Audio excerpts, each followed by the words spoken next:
So I hit continue.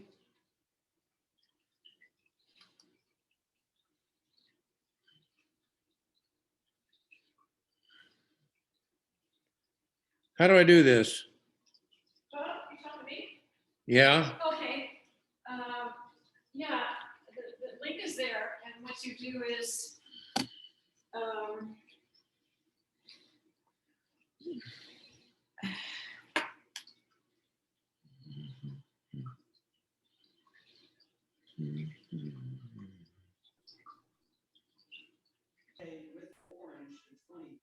Yes, I know. Wait, let's. Hey, there's a bunch of folks showing up. Well, good afternoon, gentlemen. Hey, John. John, you're muted. I think that's just a picture. Okay. Hey, Ray. Hey, Al, how you doing, man? Pretty good. How you doing? Hanging in there, man. Well, that's Another day good. older, Love deeper in those. debt. I love those pictures you're putting up there with the trombone. Oh yeah. I'm gonna adjust my volume here if I can figure out how to do that. So You can do it on your keyboard.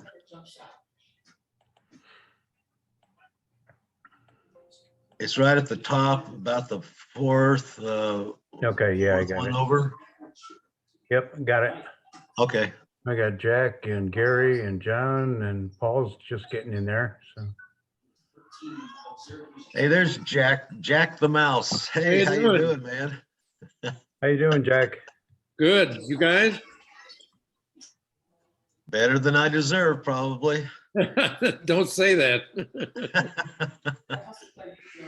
Hey, Paul, you're muted.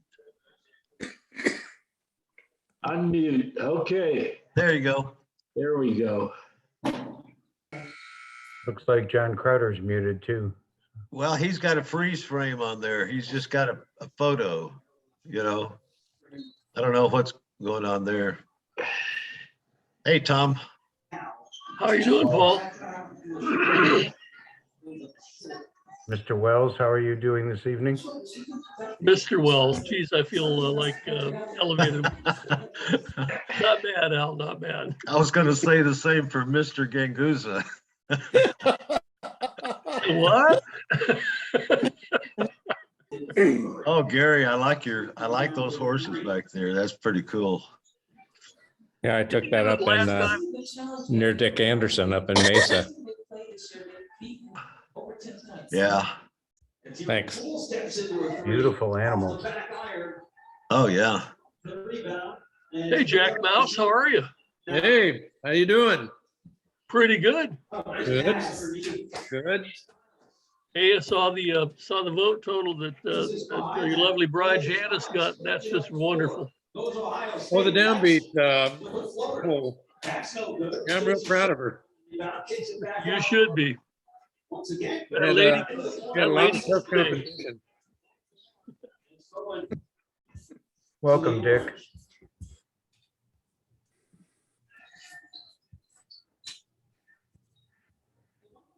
Well, he's freeze frame also. I don't know what's going on. Remember that song? Freeze frame, chicka, chicka.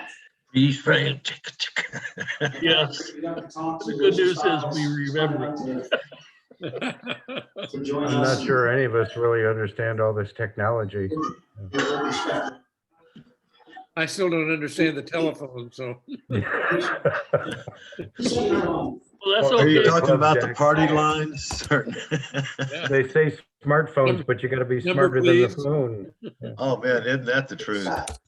And they keep Remember, updating Jack Mouse. everything, like every 2 days, it changes formats. And it's- Oh yeah, upgrades and all that stuff, and you don't know what the hell's going on. Syracuse run now, Ohio State 1 for 9 from 3 tonight. They average 40% from beyond the arc. Ohio State won that. So that's very unlikely. Ohio State has to start knocking down some of the threes they're used to doing. Say, John, happy It's birthday. Mr. Dye. Hey, John. Good evening, Paul, Ray, Al, How you doing, John? Happy belated birthday. Jack. Clean up there. John, Thank you. Thank you for all the birthday wishes. Yeah, it was good. You're not getting older, you're just getting better, right? Yeah, no. That's what Cindy tells me, yeah. So John, are you alive? Are you still working on, John Crowder, are you still alive? Are you still working on technology? Right now, Syracuse has all of them. Oh, it looks like you might have them, all these pictures. There's Roy. Hey, Roy. They lead by 2 now, under 5 to go in the second. Hey, John. we You can guys see your hear head me okay? We can. yeah. Now we can, yeah. Looks like Dick Anderson has the family behind him. Yeah, I got the. Somebody's listening to sports program. All the fun There's people. Oh, that was a cool picture. Back, There's Roy. biceps, lats, That was Hey. the reunion. shoulders. Over 100 different exercise videos. The Oyo Personal Gym. Who's listening to exercise? I got a question. Who's got the, Can you guys hear me okay now? There you are. Yeah. Yeah, John. Oh, my God. Okay. Who's got their TV going in the background? Oh, it's me, probably. I'll mute up. Okay. All right. Wow. Sorry about that. I had to leave and come back and keep my fingers crossed. How's everybody doing? Good, happy Great. Thanksgiving, belated Thanksgiving to everybody. Yeah. Yes, sir. Okay. I don't know how many more we're going to have join us, so we might as well get started. I am recording the meeting tonight, so we'll go ahead and, send it out like we did. Did you guys get a chance did you see the recording that we emailed out? Did you get that in your email? Yeah. Okay. I think so. So Okay. that means we can't say nasty words, all that kind of stuff. It's for public, not for I know. because, public consumption. Yeah, when I post this on YouTube, I have to say this is not for children. Yeah, that's right. Yeah. This is adults only entertainment. Also, Adults. Really adult. Who are you calling an adult? Well, occasionally I am an adult, but I keep telling people, I said, okay, this time after the 5th try, I really think I'm coming through adolescence at last. Yeah, that's still next week though. well, listen, I'm going to go ahead and get started. We'll kind of go through the business meeting and everything, and then we've got some other updates and so forth. So let me go ahead and share my screen with you guys, and then we'll go ahead and let me see. Hey, Dick, you're muted now. Oh, Yeah, I know. There you go. My wife was busy talking to somebody, so Talking got to it. you. Yeah. I understand that. you got to look at the pictures though. Yeah. The picture behind me and behind Gary. I'm not in Illinois now. I'm in Arizona, so I had to use his picture. Uh, I got it. Sorry, in Arizona, Dick. We're in Mesa, Northeast Mesa. Okay. Yeah, we spend the winter here. It's wonderful. okay, guys, did my screen switch? Can you see a blue curtain? Not yet. Oh, No? no. Oh, man, I'm having technology bugs here tonight. I don't know what's going on. Oh, I'm remiss. I need to say hi to Bob Zarfos for sure. That's okay. That's okay. Half asleep. Well, let's wake you up then, okay? Let's try this. Screen. Let's see. Let's try this. Okay, now what do you see? John Crowder has started a screen sharing. There you go. There we go. Perfect. All right. Hang on. Now, you see a blue curtain? Yeah. Yep. Wait for the popcorn ad. Yeah, okay, here we go. Da, da, da, da, da, da. Something everybody's been waiting for, I know, for 30 days, so. And then, Bob, we'll keep using this picture until you give us a new one, whatever you want. Didn't I send you some other stuff? Jeez. Yeah, you did, but I don't know what you want to use differently. I don't care. Okay. That's the core. That's the core about 1950, right after it was started. Look at all those drums. Might even be 49, 50 at the Jesus. latest. Oh, yeah. Wow. Yeah, there's a Yeah. chance. Yeah. Wow. I'll try and switch that out with a different one maybe every time, since you said. Yeah, that would be nice. Okay. Interestingly, I only know of 2 guys from that corps that are still alive. Oh, you're one of them? No. Who said that? That'll get me awake. Hey, Bob, just out of curiosity, was Tommy Martin in that group? Oh no, Tommy came in about after I got out. I got out in 58, August of 58. Tommy came in probably the end of 58 or early 59. No, okay. No, he was an instructor for us when I was in a junior corps, and Oh, okay. hell of a Heck nice of a guy. player, man. Heck of a player. Oh yeah, beautiful horn Yeah, player. we still talk on the phone a couple times a year. Yeah, he's quite a character. This is kind of for Tom, because he's kind of the guy that's been driving this bus, but this is our list that we're trying to make sure we get everybody covered on this. John, I know you're on there. We haven't updated it. John's alive and well, and he's gonna actually spend some time with us tonight. And then Greg has been located. Is that right?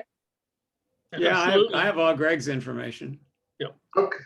All right. So I guess, Tom, is there anybody else on this particular list so far? Well, indeed. Now, I did send out, This part here too. I think I did send out 2 days ago an updated missing personnel list. No, November 28th, actually. And Okay. there were some updates to it. So check your email, John. I probably went to your junk mail because that's how I work. You sent them out on the 28th? Okay. Yeah, it was either the 28th or 29th. I updated it on the 28th, but there were some other changes. I'm going to take a look here real quickly, not to burn up your time. First, Rod Stewart is not dead that we know of. He's alive, and Bill Smith sent a photo of him. And There he is. There he is. I think second from the left as you look at it. Yeah. Okay, so I moved him over, obviously. Okay. Then there's this news. I'm sorry. Rick Smith, you sent this out too. Yeah, Rick Smith. Actually, originally that Bob Zarfos sent out a notice about an obituary for Rick Smith, and so right after he did that, I didn't wait for tonight.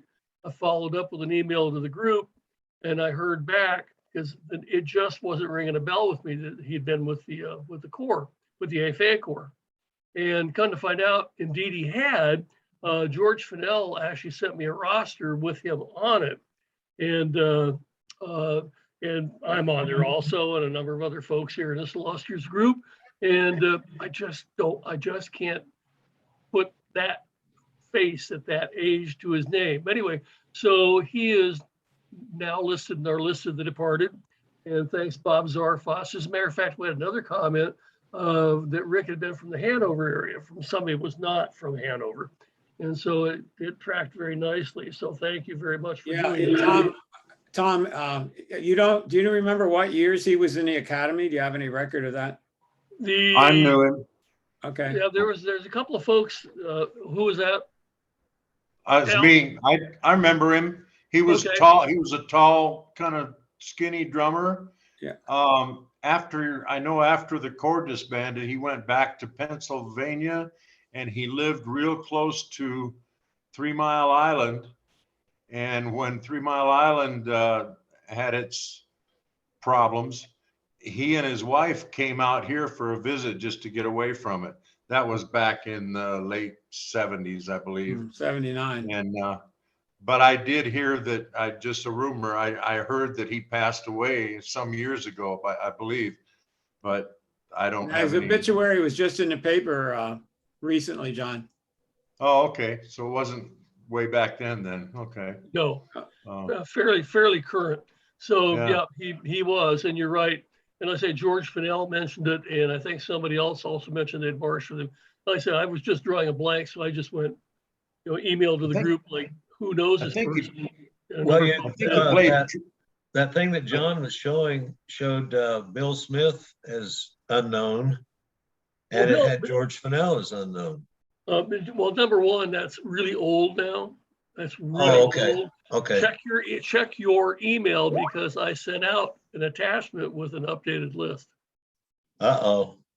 Uh-oh. Do I have to stay after school? Yeah, Do guard duty? I'm gonna borrow a ruler from the Catholic high school, and I'll find. Oh, ow, right on the knuckles. No.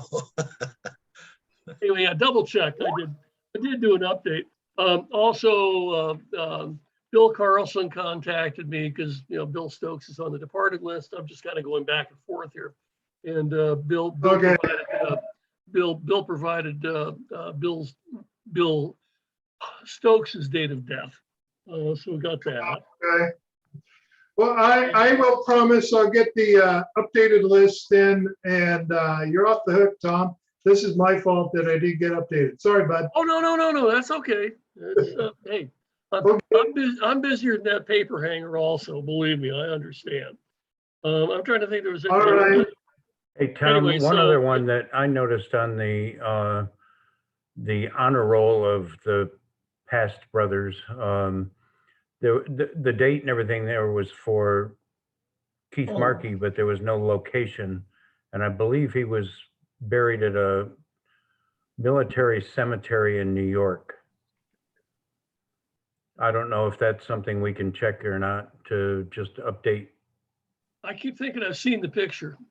Yeah, Of I the, saw of the that. I headstone. think it's on the Keith Markey Memorial Facebook page, isn't it? Yeah. Yeah, believe Roy, I so. think you put something out there, didn't you? Yeah. Someone created a Find a Grave forum, or they requested. So yeah, it's up in on top of my head right now, but it's up in New York.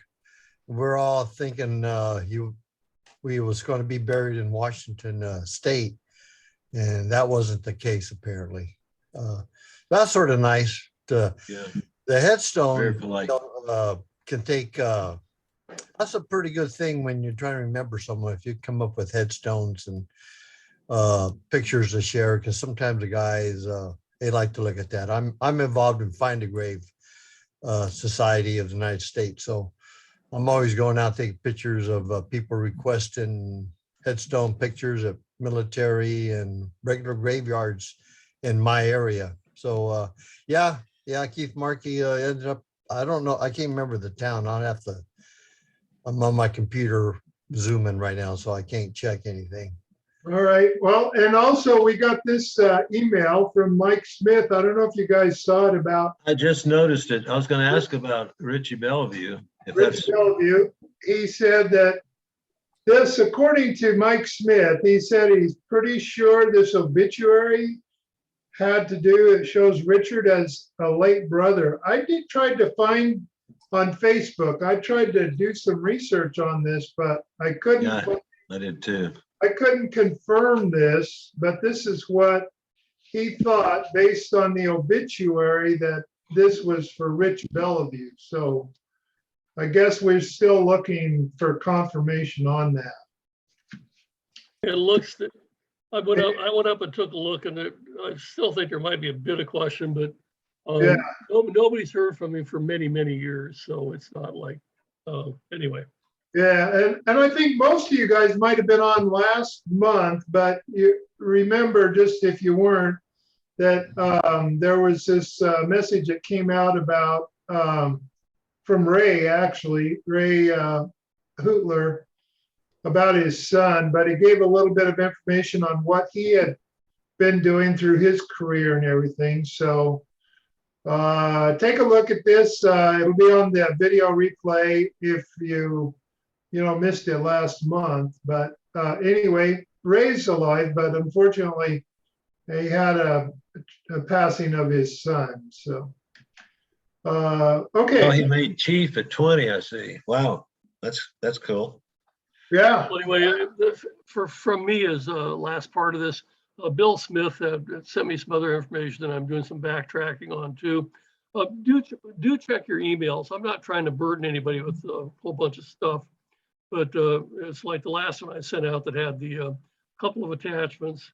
Download the attachments because they will be the most current things, and they are dated. So you can just throw away the old one and move on to the new one. Yeah.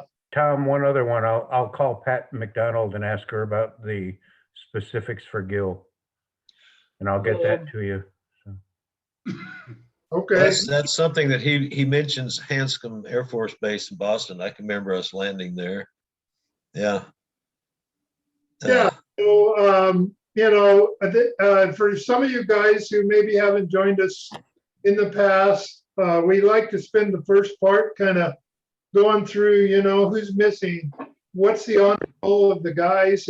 And so we're trying to connect with everybody we have, the email list and everything, but if you can help us out, like even through your network or whatever, please feel free to do so. We need your help.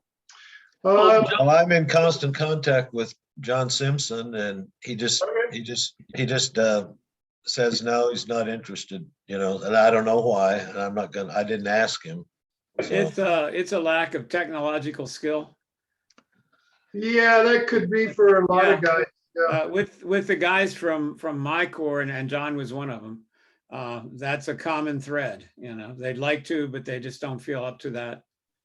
Yeah, we're in constant contact on Facebook and email, but and I call him every now and then when my group of guys goes up to Kansas City because he lives right there in Overland Park. So. All right. Well, too bad he never learned how to play a horn. I know. Yeah. I know. You're talking about John Simpson. I just got to tell you, he came to Stockton, my hometown here, a couple years ago. We invited him for a jam session. Flew all the way in. Him and Frank Doherty. He came in from the Bay Area, and we had about 20 guys, and we're going to jam. And I got right next. I didn't even want to play. I just wanted to hear him play his part. And he looked at me. He says, "Don't get nervous, kid. Just play along." I'm so nervous I'm gonna crack, and or something. I haven't played in 20 years, and I really appreciated his tips. And he brought that baritone bugle that he did that Rhapsody in Blue. Oh my God! Oh yeah. And I videotaped it. I said, "I'm going to get it. I'll share it on the Marky page or your page when we get it." And he was sliding that thing like a trombone, man. It was smooth. Yeah. Does anybody here besides me have the CD that he did? Yeah. That CD was not up to the standards that John had when he was young. Not close. Well, not. But I mean, I know we all know that. But Tom, I mean, what an amazing player he was. Oh yeah. Did he do that? Is that the one where he did it outside? Yeah, he did it for his daughter or something, I think. Yeah. That's it. Yeah. And then somebody mentioned Frank Doherty. You all know what happened to Frank, what a great player he was. And he was over at Oxford teaching a trumpet class and riding a bike around the campus and had an accident and went right over to handlebars and landed and split his lip and has stitches inside and out. This was like 2 years ago. And he's never really recovered to be able to play the way he was. Another guy was a fantastic player. Wow, that's a real shame. Gosh. Oh, yeah. He retired from teaching out in California and thought he was gonna, just go somewhere and play and hang out, and that's not working out very well. I owe him a phone call too, but please do. Talented man, fine man. One more comment from me about this little list, especially about Rod Stewart. I believe I have the name right. Didn't make a paper copy of the email, but Bill says that he doesn't have the contact information for Rod Stewart.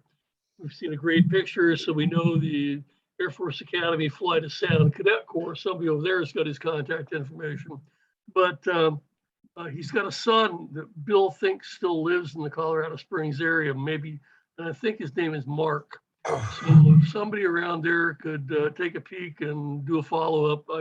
I tried from a distance, and there's so many folks that, with a fairly common name, that it's really tough. So maybe there's a Mark Stewart somewhere there nearby in Colorado. That'll be Rod's son. Anyway, and I'll let it go at that. Yeah, John Dye, there you go. Okay, let me find a pen. Mark Stewart, huh? Okay. All right, guys, keep it moving. I'm going to keep it moving here because we got a little bit of updating we want to do from our guys. Real quick, you guys, do you have a update for us on our new development of our Facebook page and so forth? Yes. If it's okay, I'll just kind of speak for the three of us, and that'd be Al Ruat and Roy Paris and myself. What with the holidays and schedules and things like that, we just didn't get a ton done. Still looking at it, we're still conversing about it. And rather than burn up anybody's time tonight, we'll be getting back to you fairly shortly again with an update on that. So, cut us some slack and remember, we're all old guys now.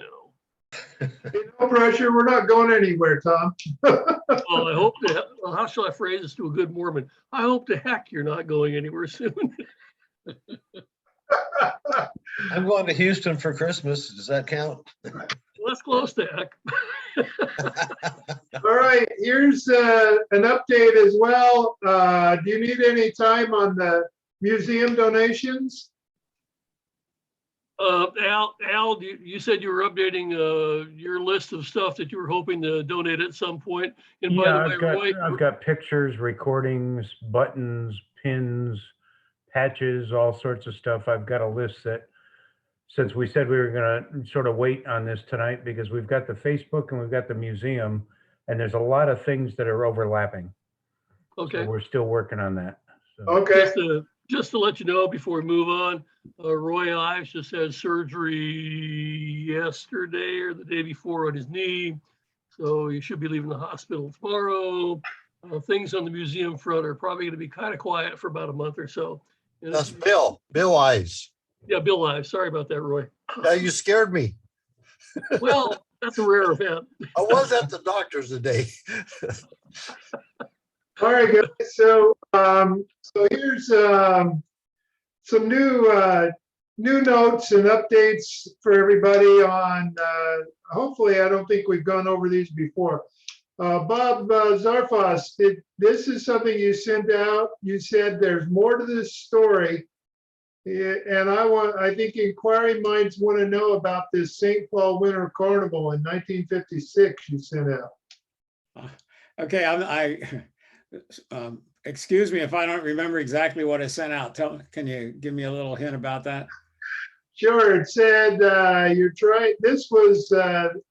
You said I've been reviewing former performances of the U.S. Air Force Drum Corps and some of the most unusual ones. And then you said, while checking the internet, I came across a video of the event for the years 55 and 56. Right. About Ham's Brewery Drum Corps, a corps that featured everyone dressed in Indian or native garb. I've watched the video twice in painstaking endeavor, and I believe that at the 7:40 mark, there's a possible glimpse of two of the corps in the parade. Yeah, and you can kind of see their feet gone by. It's really inspirational. I can sort of see a couple drums, But honest to goodness, guys, we went out there in 55 for the Winter Carnival, and we were supposed to play on a TV show, one of the few national TV shows called Dave Garroway's Wide Wide World. Yeah. So played on Lake Como, which thankfully was frozen, but They got us out there at like 8 in the morning and the show was at 3 in the afternoon. So we practiced and then we stood on the damn ice and everybody's horns, they gave them plastic valves to the horn guys. The drummers tried to play with gloves on, which was terrible. By the time came when we were supposed to play, the valves were frozen on the horns. We sounded like, you know what, we're supposed to be doing some little drill and the whole thing was a terrible fiasco. And so All right, every well, time we were going to be on, you know, the same thing we were on the Ed Sullivan show one time. And it got pushed to the end. And the only thing that they saw, people who watched the show said they saw the Corps marking time, but they didn't show anything else, you know. So we were kind of a failure when it came to national TV. Mm. Hey, From but the land of sky blue waters. at least you could say you were on the Ed Sullivan Show. That's pretty good, Yeah, Bob. well, yeah, that's right. And we played Radio City Music Hall and yeah, and did some interesting jobs, but Here's a picture that you did send some others. So I wanted to let you just explain if you wanted to. You said this from 49, is that right? I can't see the picture. No, can't say it either. You can't see the picture? No, Now we're looking at December notes. Oh, In advance. Oh, man. I'm having the technology bugs here tonight. Sorry. All right. Well, 49 was a good Well, year. you're an old fart too, so, so is that the picture that's Can you see it now? well, what I basically see is the anchor. Yes, that's it. It said, Oh. I think you said it was from 49. Okay, yeah, that could be. There are a couple under there. I only see the top of them. I think there's one of the Glee Club, and I know that's 49. So There's another one right there, but I don't know much about that one. yeah, well, we're not seeing much of them, you know. If everybody else is seeing what I'm seeing, they're only seeing about the top 25% of the pictures. yeah. Yeah, that would be the case. Hey, John, what you got is you got your slides are up there, but they're in sequence. They're not individual. Oh, okay. Let's Oh, try. there we go. There we go. That's better. Yeah, Let's try it again. Let's see. Oh man, I'm really having issues. Can you see that now? yes. Yeah, all those pictures, the ones of the Glee Club, the ones with the drummers where there's 7 across, 1949. They Okay. had as many drummers as they had horns. And Okay. by see this, 1950 or late 50, they went down to 60 people. Okay. And then there's this one from the Glee Club. You see that? Yeah, Yeah. that's 49. There's a guy in the back and kind of in the center named Ted Meekman. He's one of the guys that's still alive. He lives up in Minnesota or Wisconsin. I still chat with him. He's pretty cogent and can provide a lot of information about the Corps at that time. Okay. Good. And I wanted to share this with you guys because, Clark McDonald, there was a reference made to Clark.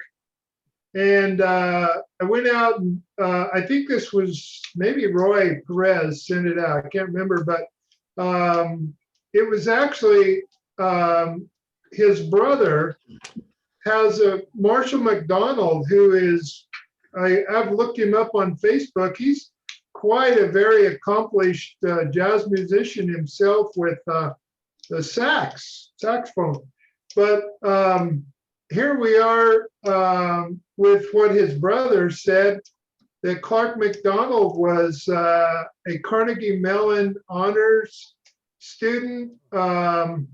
Kinds of accolades. And I mean, I don't know. I never knew that about Clark. Some of you guys might have known him better than me, but he said he had tested with an extraordinary high IQ, and he did so. If you look at the rest of this, his brother sent this out, and it shows Clark in his current, or I guess in the past, but he's actually working with a robotics instruction and so forth as a instructor at Carnegie Mellon in '79. And I've got, I don't know if it's going to play, but there was a video that was done by for National Geographic and PBS, and it's Clark. I'm going to try it. I don't know if you can hear it, but listen to this. Yeah. John, what's happening? I don't know about everybody else, but on my screen, what I'm seeing is the reduced size. I'm seeing like 9 slides instead of, let's say, 1. You're not seeing a picture of Facebook? Yeah, it crops up. It's just very small. Man, I don't know what's going on, guys. I apologize. Let me see if you can even hear this. I don't know. Tell me. Not like anything we imagine. Yeah, we can hear that. The people who built it call it Ambler. A decade or so from now. Okay, I'm going to start it. You can hear Clark playing.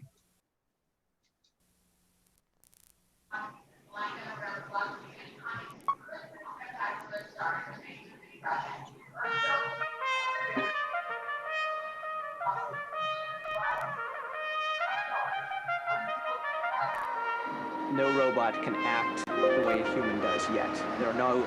Do you hear that? Yeah. Yeah, that was good. Not too shabby. Well, I'm going to send this out, and I'll put the link in separate for this YouTube video because it's really informative. It shows Clark.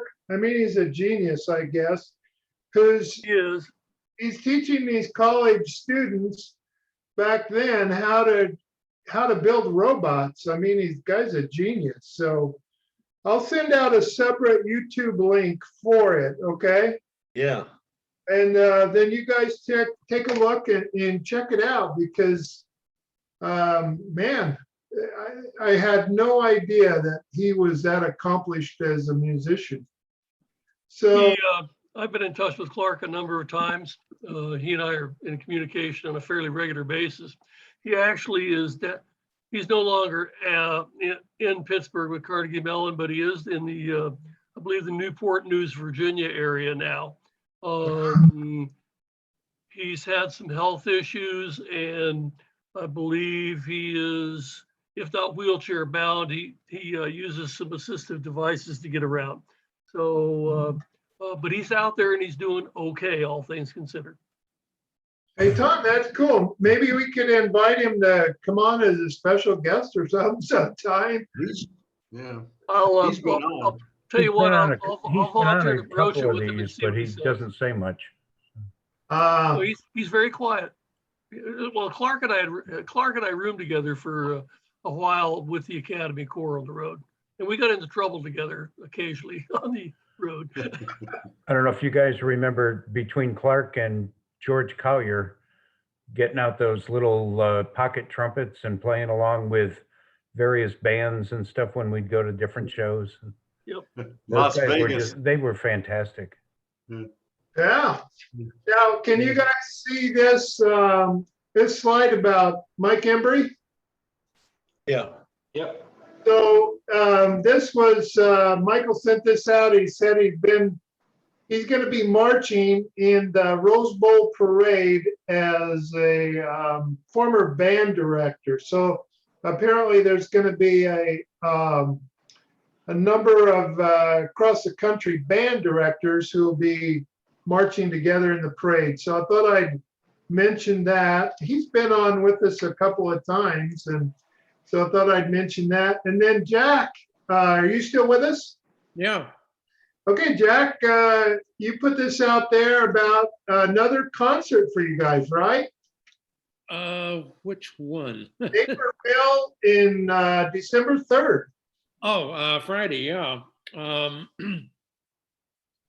Yeah, we're doing a holiday jazz concert with a group that I helped run with Janice. 9 people, and we do really obscene things to Christmas tunes. Hey, Uh, Are you we gonna have- stream we have- it? I'm sorry. Are you gonna stream it again like you did the Kansas one? Probably not. I don't think the Wentz is equipped to do that. In fact, I've got in about 20 minutes, I've got to talk through rehearsal with them over Zoom. So I'm going to have to hop off kind of quickly, but we do this, we do several of these concerts around the Chicago area during the holidays, and it's fun to get 9 people out and kind of bat heads with each other. That's cool. Well, Great here's band. a little mention of your wife right here in the 86th annual Downbeat Readers Poll right there. So Yeah, we're real proud of Janice. She came in 6th place in the world of vocal jazz, and the competition was incredibly formidable. But she hasn't recorded in a couple of years, so we didn't expect this kind of response. But evidently, she has enough fans out there that yeah, she came in 6th place. So we're real proud of her. Good thing somebody in the family's got some talent, huh, Jack? Finally, yeah. It's Hey, Jack, I got to tell you, you were talking about Christmas music. We had our first concert band rehearsal Monday night. And one of the pieces in there is Stars and Stripes for Christmas. Oh my gosh. And it's very clever. I thought, what? And we got to playing it. It was like, I mean, you'd be playing dun dun dun dun dun, and back in the background they may go here. Well, in this particular group, we all write the arrangements ourselves. I did a thing a couple of years ago on it's a thing on Little Drummer Boy, how appropriate, with a New Orleans group.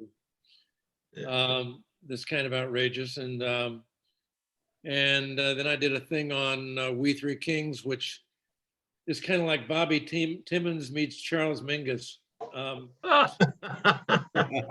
we have a great time. It's a great band. The best players in Chicago are in the band, and and Janice is right there trying to keep everybody sane. That's the word I was going to use. Which is not easy. I mean, she's a little bitty thing, man, and trying to keep 8 horses in line is it's not easy. Jack, are you the Spike Jones guy or what? I do whatever I'm called upon to do. That's what keeps me in this business. Yeah. I keep telling people, job security, man, job security. Well, I'm a drummer, and the object is not to play drums, but to play music. I keep telling people the reason I have lasted this long is that the drums, piano, rhythm section instruments they're accompaniment instruments. And the idea is our job is to make people sound better than they are. And as long as we can do that, we're employed. Buddy Rich had a hard time with that concept, though. And Buddy didn't have to have that concept. You know? And Krupa, both of them, yeah. Well, Buddy's the GOAT, man. Yeah. Oh yeah. To this day, I mean, if you're going to talk about drummers, that's the GOAT right there. And he still is. Yeah. Yeah. Still And he was such a sweetheart. But you didn't want to mess with him because he'd hire and fire guys, in an instant. Oh no. I steered clear of him anytime I was around him. I steered clear of him. I was with Stan's band, the Kenton band, and we were playing it was either Concord or Monterey in the late mid-70s, I guess. And Buddy had his own, it was one of those things where the inside was like a hallway behind the stage, and Buddy had his own room. And I was trying to get from one side of the stage to the other. And I'm walking down that hallway, and Buddy came out of his dressing room, and man, I just put my head down, and I got up to him, and he looked at me and said, "How you doing, kid?" I said, "Great, Mr. Rich, thank you," and just kept going, man. And I dodged a bullet because I heard him tie into young guys, young drummers, and good drummers. He would take them to task for the way they were playing with other bands. And I just stayed the hell away from him. Yep. Discretion. Well, guys, this is, speaking of drummers, Bob, this is, you sent this out about Sonny Ball, and I guess he looks like he's quite a character. But can you see the picture of Sonny in his Jeep? No, I can't see any pictures except I see Paul and his wife and friend, I Davey Khan guess. and Tommy Gabinelli and Paul. They're all Okay. Connecticut Royal Lancers, Okay, I could. along with Marvac and I. So. Okay. All right. That's all we They, can they, see. they do a lot of special things. Davey Condon, the guy on the left, his father was actually our drill instructor, and Davey was a horn player. And then Paul, of course, and then Tommy Gabinelli, the little guy on the right, is a drummer that was in not only the Connecticut Royal Lancers with us, but also in the Connecticut Hurricanes with us. Good guys. Just, I mean, they've been friends for 50 some years. This is a picture you're looking at. You guys, I don't know how you're seeing the pictures before I even pull them up, but it's magic, I guess. I don't know. All it is like a big screenshot. That's Yeah, it's all been seems there. to be We're there. still looking at the robot shop also. Can you close that one? Oh, okay. I see maybe what's going on there then. Yeah, you're seeing this one over here. Yeah. Yeah. So we're seeing like 9. It's like 3 sets Okay. of 3. Quick question though, to Gary Hodges, since there was that thing about Mike Embry going as a former band director, are you also going to that for being a director out of Ohio State? No? Yeah, you seem to be muted there, Gary. So. Well, I just thought it might be interesting. No, I'm not involved in that at all. Oh, okay. Just seems like you should be. Well, guys, I'm going to keep this going, but I wanted to point out someone else. I mean, this is the reason that you might want to get on Facebook, and I'm glad to help anybody who wants to do it, because this is a site, somebody sent this out, and it's Trumpet Lovers. But if you want to hear some amazing trumpeters on Facebook, you search out Trumpet Lovers and you go to this Facebook page, and I mean, there's some incredible players out there, and it's all very entertaining and quite fun. Can you guys see my screen now with the slide? Yeah. Okay. So Sort of. this is, can you see this picture of the Crusaders Senior Corps? No. No. Hey, John, you're still showing 9 slides per screen, basically. Oh, that's what you see? They're overlapping. There looks like there's one in the background that you might be able to highlight and just click on. There's a top line above what you've got there on the screen. Oh, you're seeing this screen. Okay, I got you. Okay. Okay, there you go. I see. Okay, I got it. Still got the 9, but 228 is, I think, the one you're referring to with the Cavaliers. Yep. You're I seeing. know that's Hanover. That one, Yeah, it's not the case. that one, the 226, the trumpet up. I don't know how they started that, but those are actual G horn bugles. That's the Disneyland Future Corps, and they played in Florida most, and like a lot of Disneyland great books groups, they had a lot of drum corps people in there. But those guys, when I first got on, Ruggiano was in that, I think. Ruggiano was. Yeah, there's a bunch of drum corps guys in there. They're only like 15 horns and screechers. Oh, yeah. Screechers, Screech heaven, and they march. Yeah, they make their little formations and They're everything, under and it's that pretty trumpet. amazing. Yeah. Yeah, and this is another one that I think Tom sent this one out. I can't remember. But this is another video right here. I'm not going to go in because we've got John Ganguzza scheduled to spend a few minutes with us, but there's a section at 12 minutes, 30 seconds, where then they do a bunch of drum line solos and stuff like that. So Yeah, that's the. Yeah, that's the- if I Go ahead, could, Tom. Bob Zarfos was the luminary who actually spoke and directed this activity at the World Drum Corps Hall of Fame. I'm sure I have the title in the gift wrong, but Bob was the host basically. The Hanover Lancers performed, and if memory serves me, Bob, yell at me, but I think Hanover is the first drum and bugle corps invited to perform at the World Drum Corps Hall of Fame. Yeah, that's And right. Bob is the drum instructor for the Hanover Lancers. And so there's quite a linkage and a tie up there.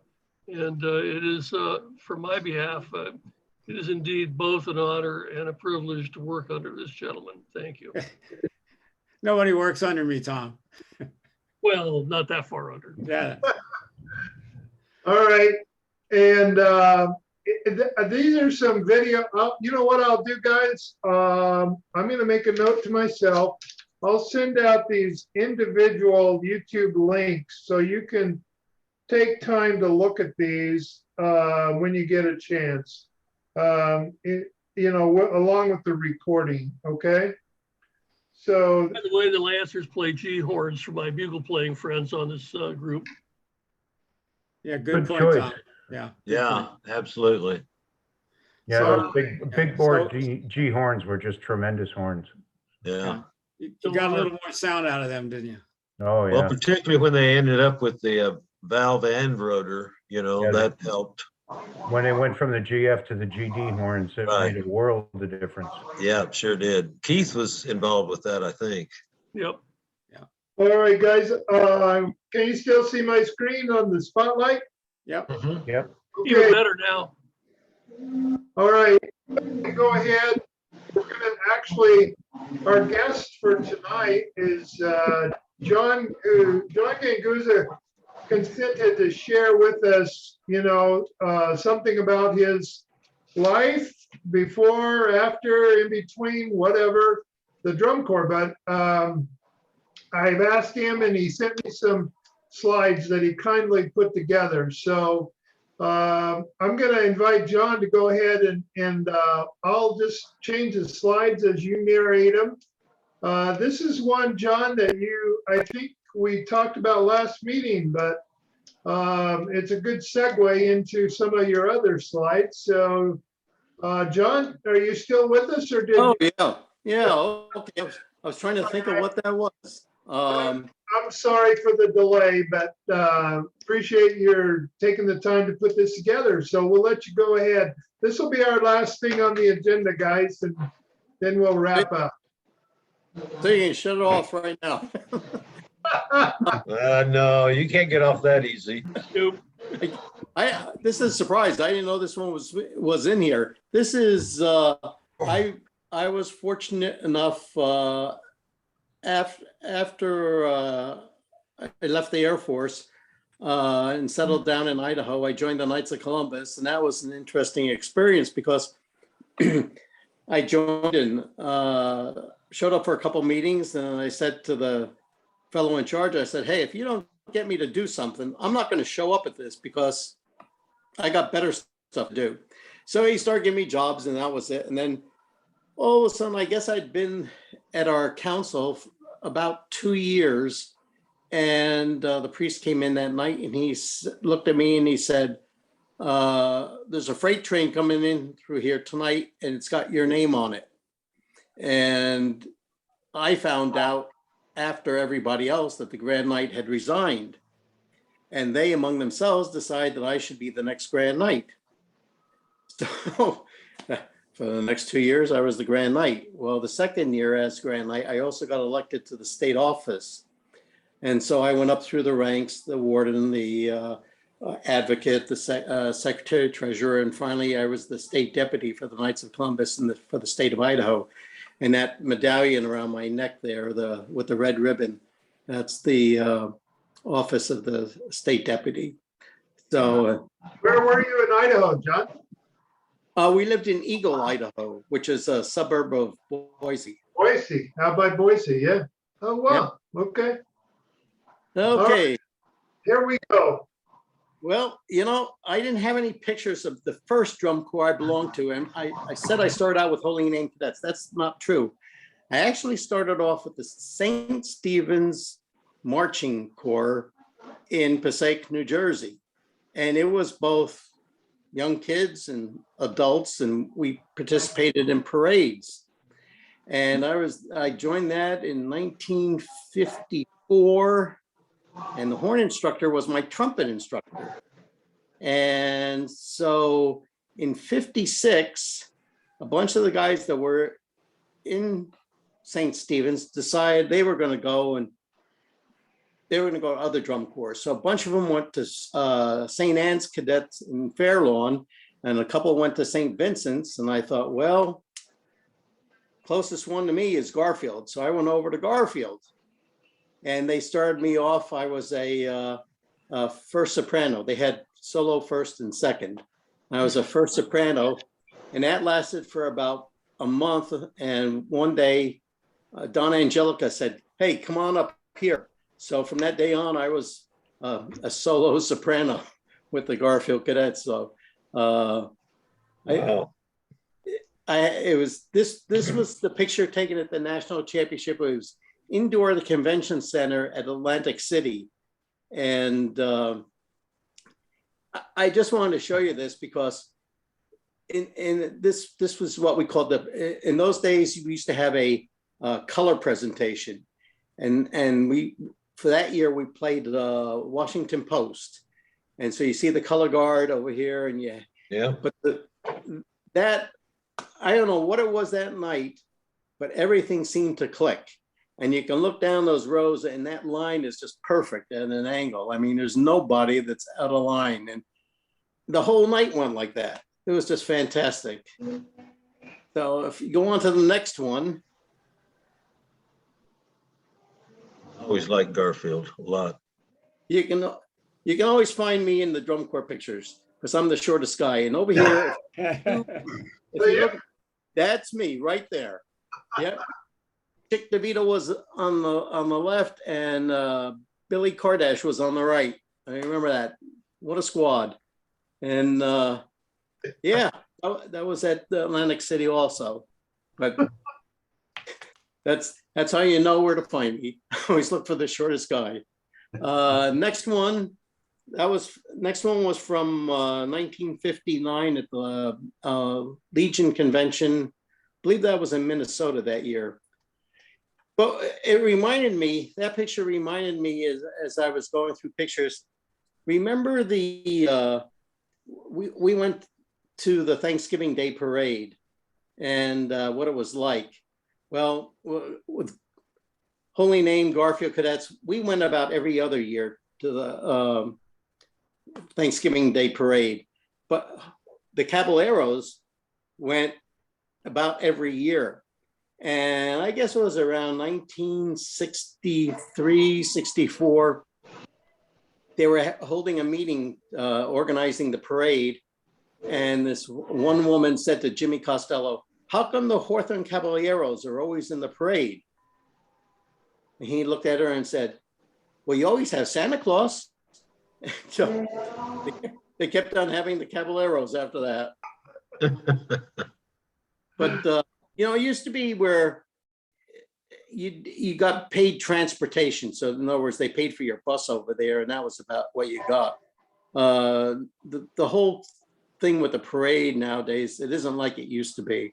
So it's kind of sad in a way. And as I was putting this together too, I was reading notes about the cadets now and how much it costs a year to be a cadet, and it said somewhere between $3,500 and $4,500. Yeah. And I think we paid a quarter a week. I know you paid a quarter a week because I had some drumming friends who played with them who told me the same story, John.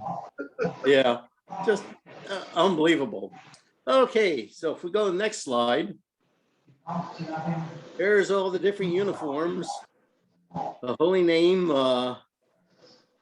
and then the Hawthorne. I was one of the guys that left the Garfield Cadets because it was an issue we had with Bill Kemmerer, the chief. He wanted to put his son in as the director, and a bunch of us were unhappy. We wanted Don Angelica to be the director. And so I talked it over with Don, I talked it over with Jimmy Costello, and they said, well, come on over to the Caballeros. So I went over to the Caballeros, and 3 years, I was 18 years old when I did that. And I played with the Hawthorne Caballeros. And second year I was there, Ralph Silverbrand said, hey, how would you like to be our assistant horn instructor? So I got hired as their assistant horn instructor. And there were kids in the Corps that were older than I was. So it was kind of funny, but I had a good time with them. Good bunch of kids. The next picture. Oh, yeah. Go to the next picture. I joined. I guess it was This one? No, that one. Go to our. That's good. No, back to the wedding picture. Or that's good right there. Yeah. No, the wedding picture. Anyway, I was going to tell you that I joined the Air Force. I got my my graduation date from Rutgers was the 1st of June. It was the 200th graduating class. So of course we were getting letters of congratulations from the senators and congressmen and mayors and that. And on the 1st, I got this letter from the president. I opened it up and I said, wow, this is really a big deal. Then I looked at it and it was my draft notice. Guess what? We're not going in the Army. So I contacted Billy Martin and I said, Billy, how do I get into the Air Force Drone Corps? He says, well, I'll make a couple phone calls. So he made a couple phone calls. I flew out there, auditioned, and joined the Air Force on the same day I was supposed to leave for the Army. And thinking about those initial times in the Air Force, I was thinking back, and a couple things that happened I used as examples in speeches I gave later on as a SEA. And one of them was talking about Woody, Preston B. Wood, our first sergeant. I remember we asked to pull CQ, and we'd have to make the coffee, have everything ready to go. Well, I read the book and it said, fill the coffee pot up with the coffee, put the water in and turn it on. Okay. So I did that, and Woody came in around 7:30, quarter to 8, and he says, Ganguzza, get in here. And I said, yeah, Woody, what's the matter? And he said, did you make the coffee this morning? And I said, yes. He said, do you drink coffee? I said, no. He said, well, how'd you make it? I said, I read the instructions in the CQ book. So bring me that book. So I brought the book over. He said, how much coffee did you put in there? I said, well, I filled up the whole tin up on top. He said, you and I are going to sit down and we're going to rewrite this. And I always thought that was a great example of how you should work as a mentor. In other words, don't chew the guy out before you even know what's happening. I did read the instructions. I did follow them exactly, but that wasn't what I was supposed to do. So we rewrote the instructions and everything was fine. Let's see, the wedding picture. Well, first of all, Paul Mayer was my best man. But before that happened, when I first met Kay, I don't know if Gary remembers this, but Gary and Doug Crane were going to go to a party on a Saturday night, and there were going to be 5 teachers there, and there were only 4 guys that they had going to the party. So they said, we need a fifth guy. So Gary and Doug, come on, John, you gotta go, you gotta go. And I got laundry to do. I got stuff I gotta get done. Don't worry about it. So I went to the party. And of all the 5 gals and 5 guys, Kay and I are the only 2 that got married. So Wow. thank you, Gary, for insisting I go to that party. Wow. So John, what were your enlistment dates? How long were you in before you got married? Let's see, I joined November 17th, 1966 was when I went to the Air Force. Yeah. And I arrived at the academy in January of 67. Okay. Is Um, that a military dress uniform you're wearing? That's the mess dress. I borrowed it from the band, and little did I know at that time that I'd make it a career, but I figured, well, rather than go out and rent a tuxedo, I'd use that. Impressive. That's what we did. So that's where we had our wedding in the NCO club. I still don't know. I think somebody helped out with something because there were 12 cases of champagne. And when I went to get the bill, that and the hors d'oeuvres and everything else, it was $200. So I think somebody helped out, but don't ask me who, and I'm grateful to whoever did. So, anyway, I got out of the service. I did a little bit more than 4 years. I actually did 4 years and 3 months because the band was going to the Sugar Bowl that year. And I didn't have a job at that time. And so they said, come on, you stay in for a little while longer. So I did. But then when I got out, I'm trying to think his name. He was from Schaumburg, Illinois. He was a soprano player. And Dave Hughes' brother used to live in the same apartment. And we'd walk our dogs at 10 o'clock at night. We'd all talk about how things are going. And they'd say, well, when we get out, we're going to let our hair grow. Well, I never let my hair grow, but I did grow some buzz on my face during those 2 years I was out. Actually, I only did it for about 6 months because it was the celebration of the, I think it was the centennial of Colorado Springs. And if you got caught without a beard, you had to have a military ID. Otherwise, they charged you $1 or something. I don't know. It went to charity. So, but anyway, I grew my beard, and that's what I did. And then let's see, I came back in, and when I came back in, somehow Kay and I got invited by Gil McDonald to go to the Airmen's Enlisted Banquet at the Academy. And we sat next to them, and Bill Stokes was next to us.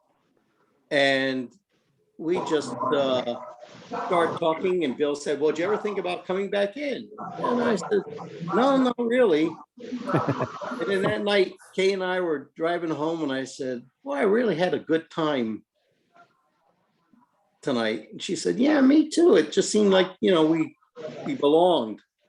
And so Monday I came home from work at noon hour, and I said to her, what do you think if I call up Bill and find out, if I really could come back? She said, yeah, go ahead, do it.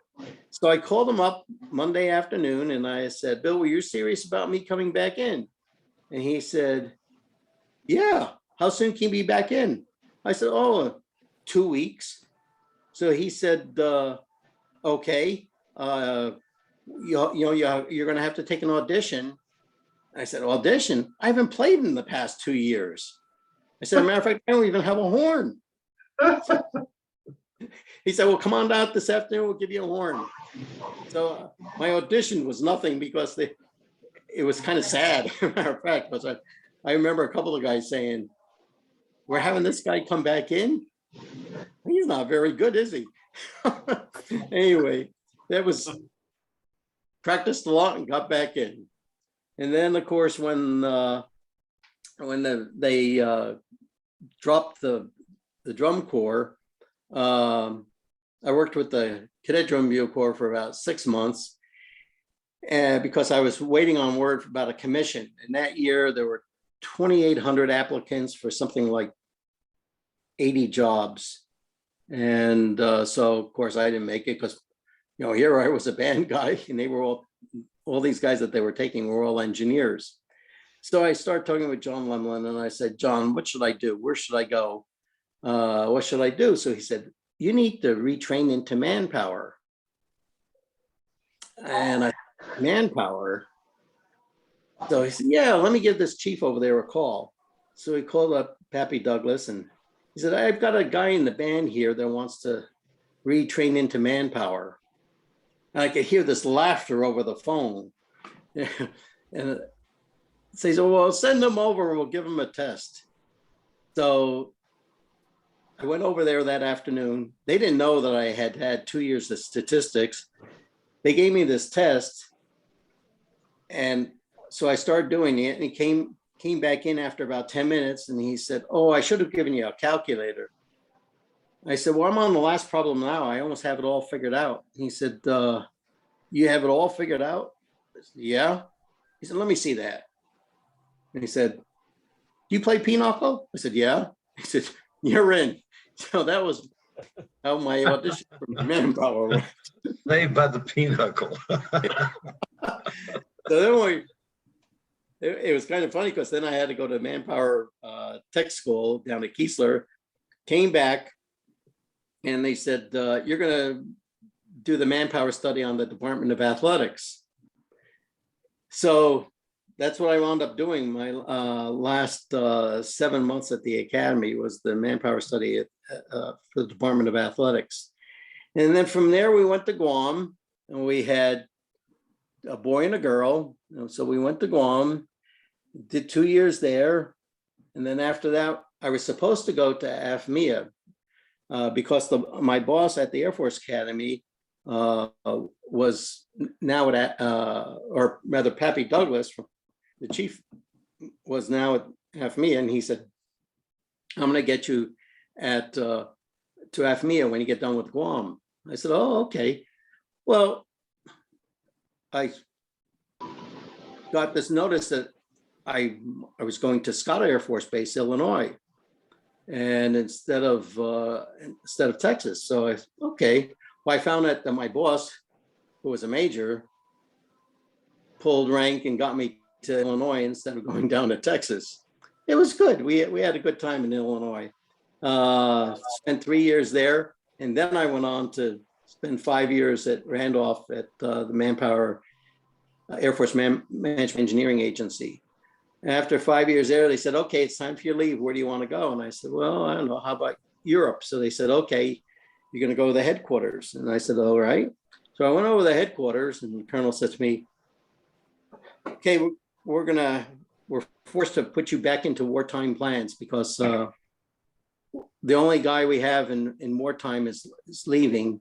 And that's where we need you. I said, well, what would you think about we mixed peacetime and wartime requirements together? And he said, oh, I don't want to do that at this time. So, okay.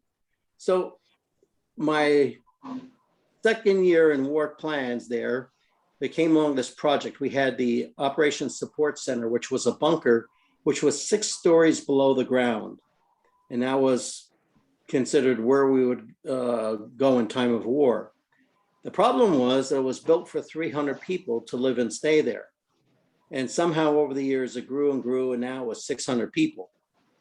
So my job was to get it down to 300 again.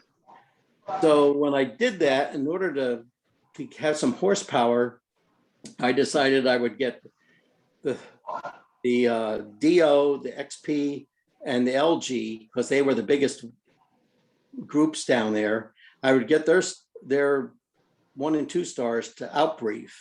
And when they bought into it, then I could do the next one. So the first one I did was the LG, because I knew they were going to grow.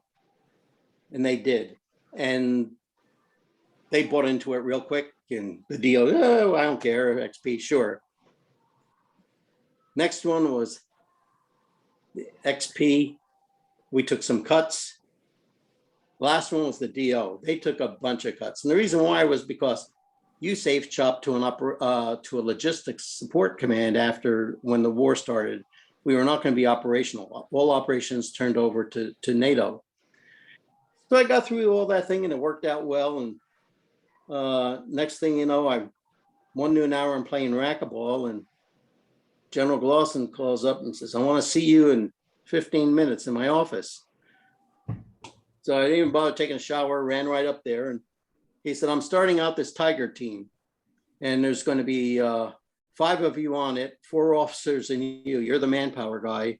And you have 24 hours or less to answer any questions that the 4-star has. Okay. It turned out to be one of the most exciting jobs I've ever had. I mean, when you start working at that level and you see the discussions that go on between the 4-stars, it opens up a whole new world to you. Well, I did that job for almost 2 years. And this picture, I had made chief, but I hadn't put it on yet. And this was a General Kirk. He was the USAF commander. He was the USAF commander, and it was his farewell dinner. And it was on a Saturday night, and I had to re-enlist. So I said to my boss, you know, why don't we just do it Saturday night? There'll be plenty of American flags there. Well, let's not do it at any separate time. We'll all be in uniform. Everything will be fine. Okay. So I guess it was around 7 o'clock at night, just before the dinner started.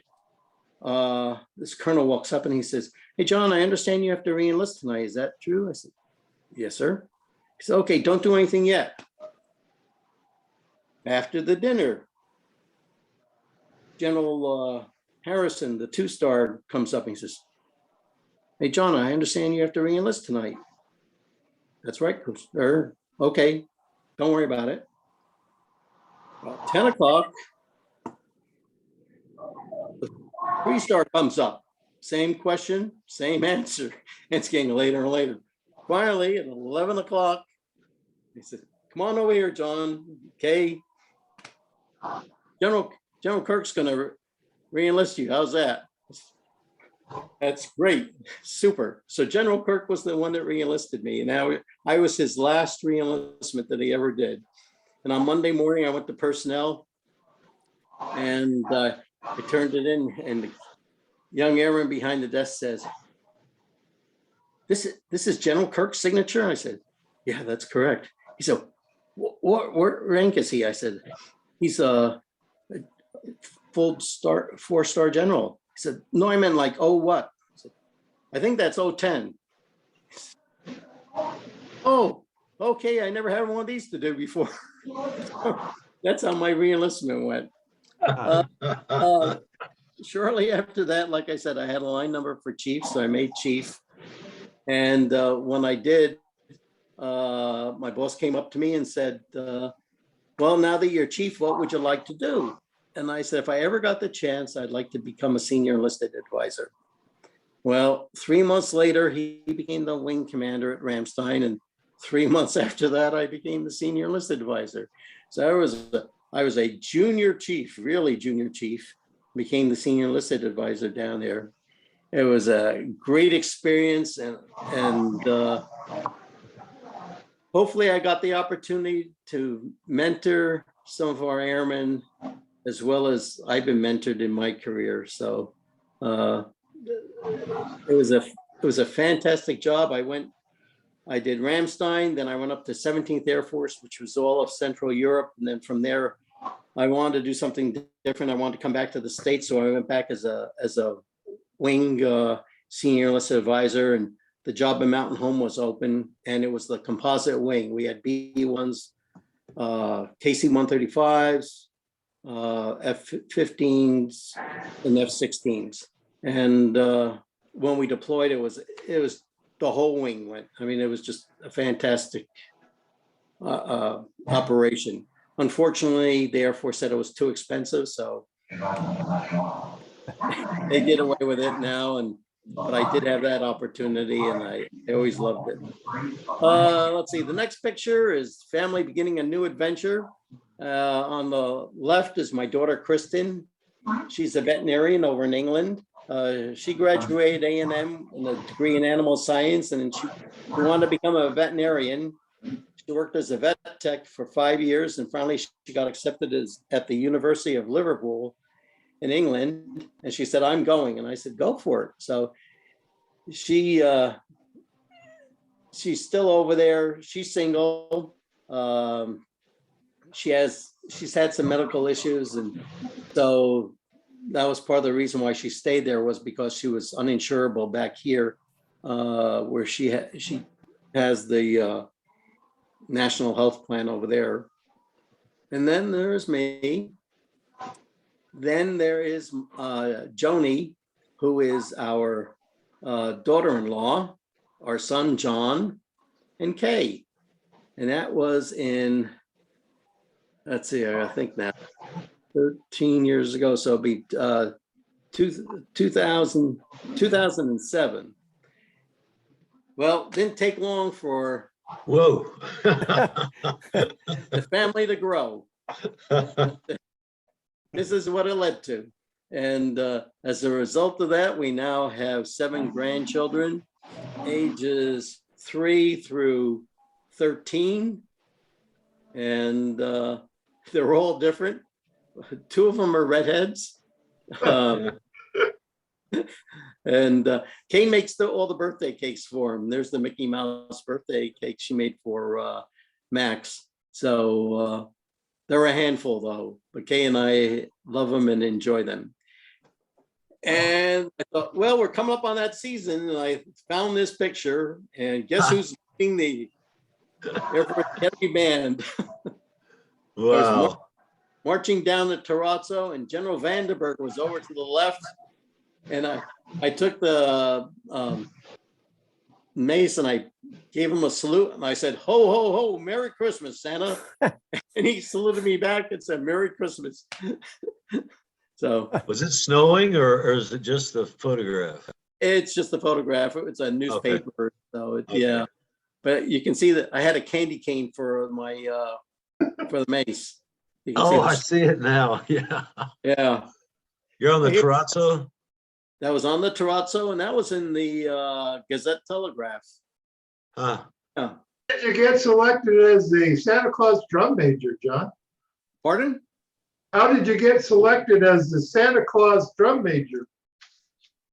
Probably my profile. Your physical profile? Yeah.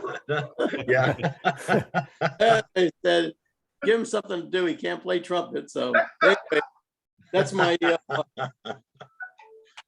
last photo they took at my official photo. So anyway, that's where I've been and what I've done. Nice, John. Very nice. Hey, Thanks, Thank you. John. John. Hey, by the way, Dave Hughes' brother's name was John. That's right. John Hughes, Dave. Yeah, Dave lived in the apartment where we were. He and Bob. Like he had 2 little girls too. I forget. Well, you know, Dave and John, they haven't spoken to each other for years and years. Yeah, that's pretty sad. That's pretty sad. John, that was excellent. Thank you. You put a lot of work into that. I appreciate it. Well, there's Ben. When did you creep in? You snuck in, Ben. He was being quiet. Hey, for the rest of you guys, you don't ever have to feel like you got to do a PowerPoint slide or anything, but you know, we appreciate it. I apologize for all the technology problems. I'll try and figure those out, but you know, it's so good to get to know guys that, you know, you spent years with. And so I appreciate that, John, and all you put into that. Thanks. Thank you. It was my pleasure. And like I said, I had you know, it's kind of funny when you reminisce. And I was thinking about Gary, and I thought, yeah, I owe Gary and Doug a big thank you for inviting me to that 5 teachers. Wow. Yeah, you had I mean, that's a wonderful adventure you've had. Man, I mean, you just, now you're at Ramstein. What's Ray the other one? Halper, Wiesberg, what's the other one? Wiesbaden. Wiesbaden. My son was over Wiesbaden there. was up in Rhine-Main. Yeah. Yeah. John, did you ever run into Ray Halper over there? He was in the band in Ramstein. No, I didn't. I ran into. That's right. Sebi, He was. Lieutenant Sebi. I ran into him. He was the band conductor over there. Matter of fact, I got a phone call from him one Christmas. It was mid-November, and he said, "Hey, Chief, I got a problem." I said, "What is it, sir?" And he said, "My piano player got picked up for drugs this past weekend, and I don't have another piano player. And here we are coming upon the Christmas season with all the concerts and everything else." He said, "I don't know what I'm going to do." I said, "Well, sir, you're not going to stop that from his drug bust. That's final. He's out."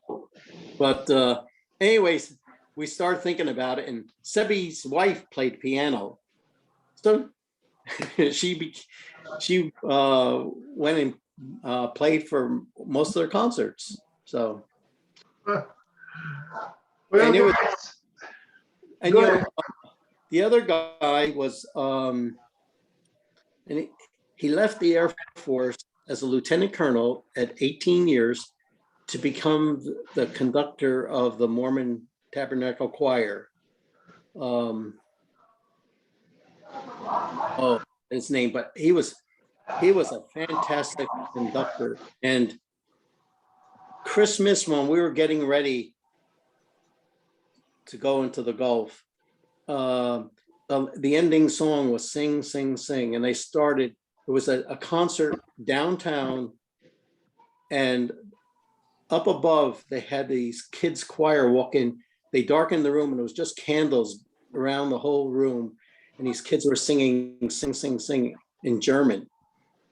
And then all of a sudden, down below, the choirs from the Americans and the Germans, the adult choir came in singing, and the band was playing. And I'll tell you what, everybody was in tears. It was just, it was a heartfelt, one of those things, where it's hard to explain because it was so beautiful and so just at that moment. I think you're talking about Craig Jessup. Is that right? That's right. Right. Yeah, he went up after he left the choir as the Mormon Tabernacle Choir instructor. He went up to Utah State and was on faculty up there at Utah State University. Guys, look like you're survivors here. You get credit for hanging in there. It's very interesting, Oh yeah, it was great. My butt's getting going numb, but it's. Hey, we need to set a time now for January for our next one. So, what's everybody's preference on that? Yes. Okay. Yes, it's not a good answer. To the end of January. You want to stretch it out towards around the 26th, the end of January? Absolutely. That works. That's good. Sure. Because the bowl games will be over, the football bowl games will be done, so. For sure. Okay. Is Kansas involved? No, basketball. K-State is, actually. They'll be playing in some bowl. They're bowl eligible. Okay, well, we'll set it up for the 26th. Tom and I will get the news out. We'll send that out, and I'll get the recordings and everything I promised sent out with the YouTube links and everything. I guess that's about it, unless anybody else got any parting words here. Just one thing, John. This is Al. Just want to wish everybody a Merry Christmas. I'm not politically correct, so I'm going to say Merry Christmas. So. Well, No need to be. Yeah. Can I share a bit of good news? Hang on. I've been sending out notes about my good Air Force friend and Hall of Fame friend, Eric Landis. Yeah. And an email just came in while I was looking at the calendar from his wife. I'll read part of it to you, just a sec here.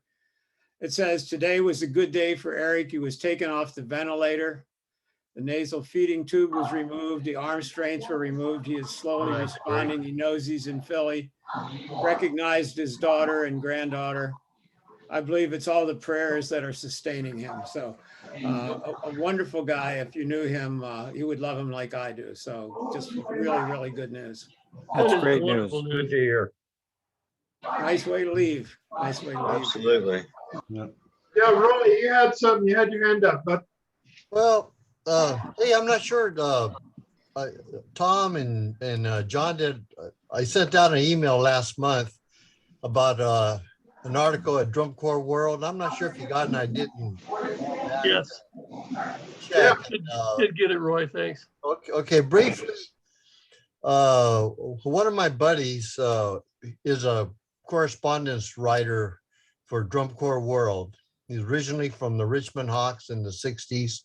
One of my competitors out here, and he's been since Drum Corps News, Drum Corps World for 40 something years. He's been writing articles about, he takes a corps and he sort of gives a little history and he talks to some people. And I discussed it with him. He thought it was a great idea to write. It's usually a 2-page in Drum Corps World. It takes a while to do. It won't be right away. But I think he wants to do a 2-page spread on the U.S. Air Force, Academy Drum Bugle Corps, and the Washington, and sort of like what's going on with these guys now. And I think you guys, I'm sitting here and you're sharing some fantastic stories. And so, Christmas, this won't be till like next year, but if possible, if someone can sort of coordinate who wants to talk to them and feed them pictures and little tidbits, he'd do a wonderful. He did one on the Commodores a couple months ago. I gave him that. This month I did an article on in Drum Corps World in memory of a guy. He's done them on Blue Devils. Well, he mostly does the Western section. He doesn't do because most of his contact peoples are all on the West Coast.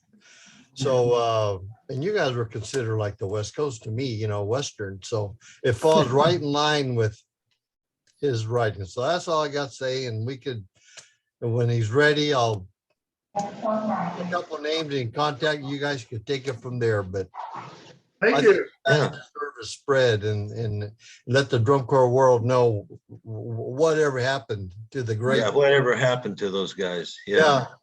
I've been lucky you guys let me into this group. I'm blessed. Oh man, you're more than welcome. So much. You've been so instrumental in all this stuff for years. By the way, this is Tom.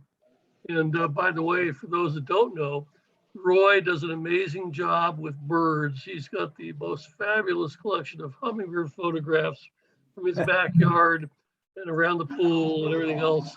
Just astonishing. I love his. You've I also love got his a great meals. bird in your midst. Yeah, his meals are amazing. He should run a restaurant. I got to cook when John Simpson came out in the ensemble. I'm the head chef. So I made tacos, carnitas, Oh yeah, yeah. I'll be over.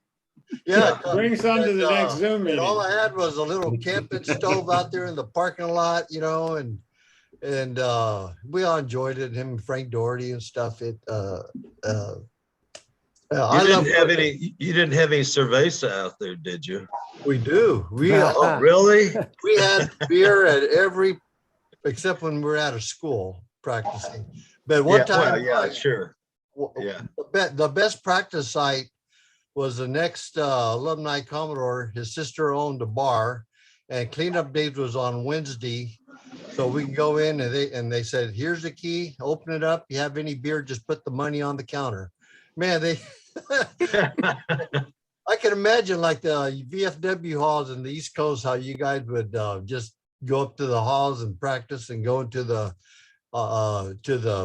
to the bar area for members and have a beer and stuff. And None of us ever drank any beer. no, Oh, no, bullshit. I'll tell you John about Crowder only did it once. That's all. That's one. Well, this thank you is again. an instructor for the And he's muchachos still suffering. in the caballeros. So between rehearsals, there was about a half-hour break. So I was 19 years old. I go down, have a beer. So this one day, Georgie Hayek, he was a longtime caballero, and we're down there, and he said, "Well, John, anything special going on?" I said, "Yeah, today's my 21st birthday." He calls up the bartender, he says, "Give John 2 beers, it's his 21st birthday." And the guy almost fell over.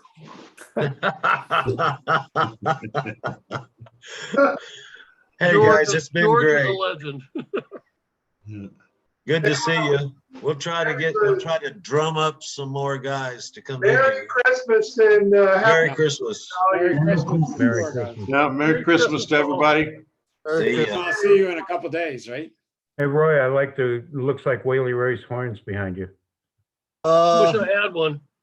I've been looking and finally I found one, but I was told to stop collecting, you know, so Roy, you didn't ordered call out me. Headquarters. Roy, shame on you. You didn't call me. but these were 6 really, we had a six French horn, probably the biggest on the West Coast at them, because everybody had 3 and 3 in the mellow. So we had a 3 mellophone section. One of them featured the great Bonnie Ott, Jim Ott's sister. And that middle section was waiting. And what's cool is most of these were brothers, two sets of brothers here, you know, and you know, back in the day, you march with your brother, your sister. It was magic. Oh, yeah. So these horns always fascinated me. And I tried finding one, and the only one I found was Smith's mellophone, which is almost exactly like that. But Yeah, we had a couple of, we had Whaley Royce French horns, and then we had well, I guess they were probably started out with Getzen mellophones and then moved over to the Canstool mellophones. Wow. And then ended up with 6 mellophones instead of 2 and 4. So we had some pretty good mellophone players with AJ Baronato and Spike Ruggles, and we had a hell of a good time. Yeah, you guys were good. Yeah. We had a lot of fun. God, I loved hearing those names. I mean, particularly AJ. You know, we were. Oh yeah, AJ and all that time. Well, And then Richie Beliveau, Richie, yeah. AJ, Spike Ruggles, and I were French horns, and Tim Baker and John Hughes were mellophones. Right. And then when John got out, I moved to mellophone with Tim, and we still talk at least once a month, and have actually played in a couple of seniors bands together and everything. So Yeah. we still have some fun. We can still have fun. Old guys can still have fun, right? Oh yeah. Well, you've got 3 generations now. So. All right, so, tell your good wife Cindy, Merry Christmas. Merry Christmas. Merry Christmas. I love you guys. It's so good that we're all able to reconnect. Thank you. Absolutely. Yeah, you all stay safe and happy. Yeah. Good night. Merry Christmas, everybody. Merry Christmas. Sarfos, if you need help getting on Facebook, I'll be glad to help you, buddy. I got a lot going, John, but I'll get to you on that one of these days. Okay, sounds good. Guys, take care. Thanks, John. Thanks, John. Thanks, Tom. Thanks, Roy. Everybody, appreciate you guys. Stay safe. See ya.